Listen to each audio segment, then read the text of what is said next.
নমস্কার, সুজাতার রান্নাঘরে সবাইকে স্বাগতম। আজকে আমি একটি নতুন রেসিপি নিয়ে হাজির হয়েছি।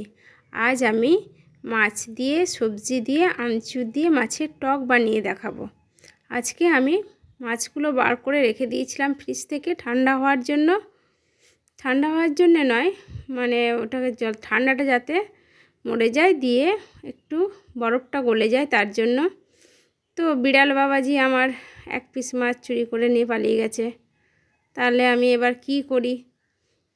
তাই এখন প্ল্যান বানালাম এই সব কিছু দিয়ে একটু টক করব। তার জন্য আমি মাছের মধ্যে নুন হলুদ মাখিয়ে ভালো করে মাখিয়ে নিচ্ছি, তারপর আমি ভাজবো। আর এখানে একটা আমচুর নিয়েছি, দেখুন আমচুরটা নিজেই বানিয়েছি। একদিন আমি আমচুর বানানোর রেসিপি দেব। কড়াইটা বসিয়ে দিয়েছি, এরপর এতে সামান্য পরিমাণে তেল দেব।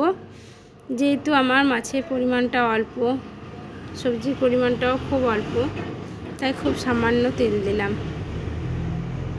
এরপর এর মধ্যে মাছগুলো ভেজে নেব।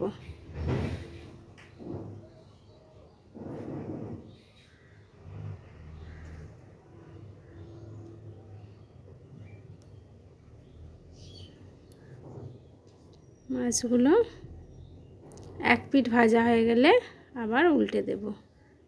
উল্টো পিঠটাও ভাজা হয়ে গেছে। এবার আমি ভাজা মাছগুলো তুলে অন্য একটা পাত্রে রাখবো।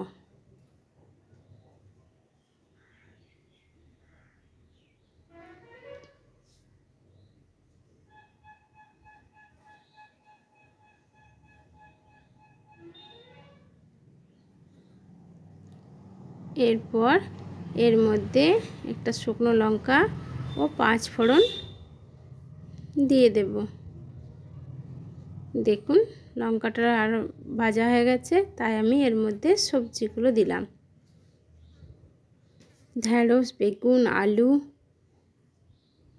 কুমড়ো থাকলে কুমড়োও দেওয়া যায়, নিজেদের পছন্দ মতো সবজি দেবেন।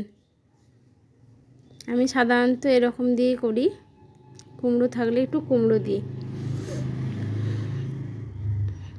এর মধ্যে হলুদ এবং নুন দিয়ে দেব। নুনটা অল্প পরিমাণে দেব, কারণ আমচুরটায় নুন দেওয়া থাকে। বেশি রকম পরিমাণে দিলে তরকারিটা খুব নুন হয়ে যাবে। সবজিগুলো ভালো করে ভাজা ভাজা করে নেব।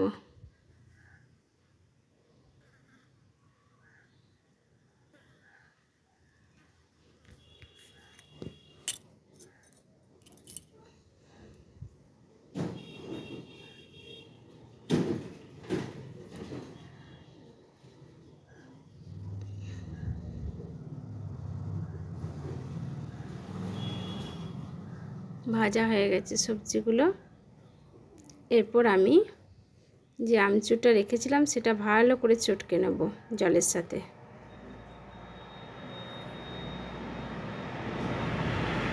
দেখুন আমি কেমন করে চটকে নিচ্ছি। মোটামুটি হয়ে গেছে। এরপর আমি এই জলটা, এই টক জলটা সবজির মধ্যে দিয়ে দেব। এরপর আমি মাছগুলো দিয়ে দিচ্ছি, এবার ঢাকা দিচ্ছি।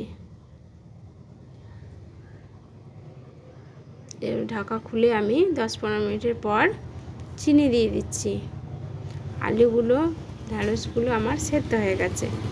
আমার রান্নাটা এবার তৈরি হয়ে গেছে।